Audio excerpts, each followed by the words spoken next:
राजघराने का सबसे ज्यादा प्रभाव रहा है तो वह ग्वालियर के सिंधिया परिवार का। इसी परिवार से आने वाले ज्योतिरादित्य सिंधिया इस वक्त मध्य प्रदेश के सबसे बड़े राजनेताओं में से एक हैं। तो वहीं केंद्र में उनका रौब बढ़ रहा है।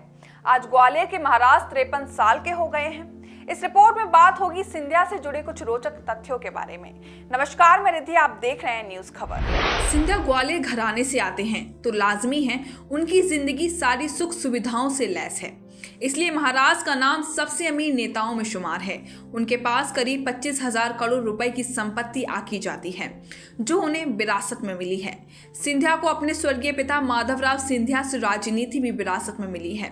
सिंधिया परिवार के आखिरी राजा उनके दादा जीवाजी राव सिंधिया थे। महाराज को राजनीति के साथ साथ क्रिकेट भी विरासत में मिली है। ऐसा इसलिए क्योंकि सिंधिया के पिता माधवराव सिंधिया भी क्रिकेट के शौकीन थे। वो भी अक्सर अपने दोस्तों के साथ क्रिकेट खेलते थे। माधवराव सिंधिया बीसीसीआई के अध्यक्ष भी थे। ज्योतिरादित्य सिंधिया को अपने पिता की तरह ही एक्टिव राजनेता माना जाता है। ज्योतिरादित्य सिंधिया मध्य प्रदेश क्रिकेट एसोसिएशन के अध्यक्ष भी रहे हैं और वह स्विमिंग का भी शौक रखते हैं। और अगर अब विवादों की बात करें जिनकी वजह से सिंधिया सुर्खियों में रहे, बात 2012 की है जब वो ऊर्जा राज्य मंत्री थे। दरअसल उस साल पावर ग्रिड ठप हो गया था जिसके कारण देश भर में बिजली की अभूतपूर्व किल्लत हो गई थी। इस दौरान उनकी आलोचना की गई और अंतर्राष्ट्रीय जगत में भी भारत की स्थिति को लेकर चिंता भी जताई जाने लगी। महाराज सुर्खियों में इसलिए भी रहते हैं क्योंकि अपने लिए गए फैसलों की वजह से वह एक अलग पहचान कायम किए हुए हैं। बात 2021 की है जब सिंधिया झांसी में जाकर रानी लक्ष्मीबाई की समाधि स्थल पर उन्होंने पुष्प अर्पित किए थे।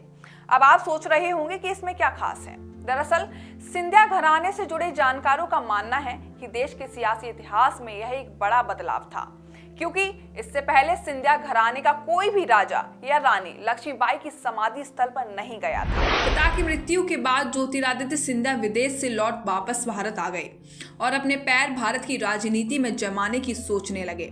उन्होंने कांग्रेस में सियासत शुरू की, लेकिन 2020 में उन्होंने सबसे बड़ा सत्ता परिवर्तन मध्य प्रदेश की सियासत में किया, जो मध्य प्रदेश की राजनीतिक इतिहास में दर्ज हो गया। ज्योतिरादित्य सिंधिया के सियासी सितारे बीजेपी में शामिल होने के बाद परवान पर चढ़ने लगे और 2021 में सिंधिया का सियासी कद तेजी से बढ़ता गया।